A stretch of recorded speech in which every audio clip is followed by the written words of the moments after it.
you, Ajahn, and good evening again, ladies and gentlemen, the Toastmasters, and especially to the beautiful lady, Vaibz. Now, Vaibz, I really like the speech. It was one of the most touching speeches I've ever heard. And everyone that agrees, please give her a big round of applause. Let me start by telling you something that you did really, really good. Now, I don't know whether you realize it or not, but during your speech, you actually used the PDS outline. Now, PDS outline stands for, P stands for power. Power in opening. During your opening, you stand up here, and then you told us that you are going to tell us a story, a lesson that changed your life, and all of you need to listen to this. And at that moment, use that power to actually capture people's attention towards you. And then the next one is the depth. Now, in depth in your body. Now, a lot of speakers made a common mistake in which they try to incorporate as many points as possible, as many stories as possible in their telling. But you don't. You just use one story and you elaborate more on it. And of course, audience are able to connect more towards one story that you add depth to it, instead of many stories but without any depth. As for S stands for summary. At the end of your speech, you actually summarize your points and you tell us the lesson that you will learn, the lesson that all of us will listen to.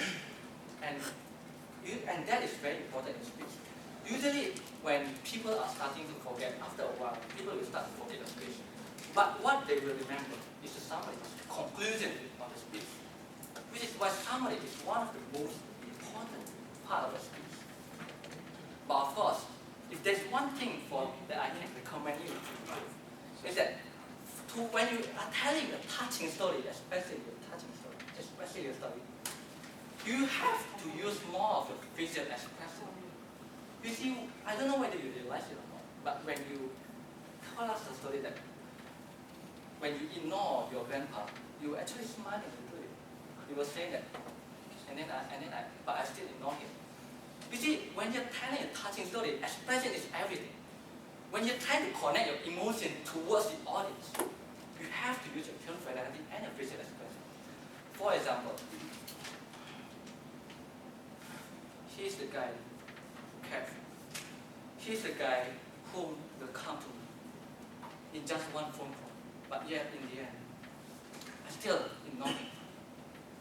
Or you can say that after I ignore him, and then I found out that he's actually in JCU for 2 weeks.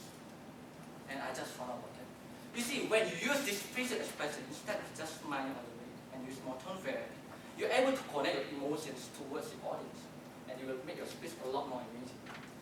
But all in all, it was really a touching speech, and I would really love to hear more from you.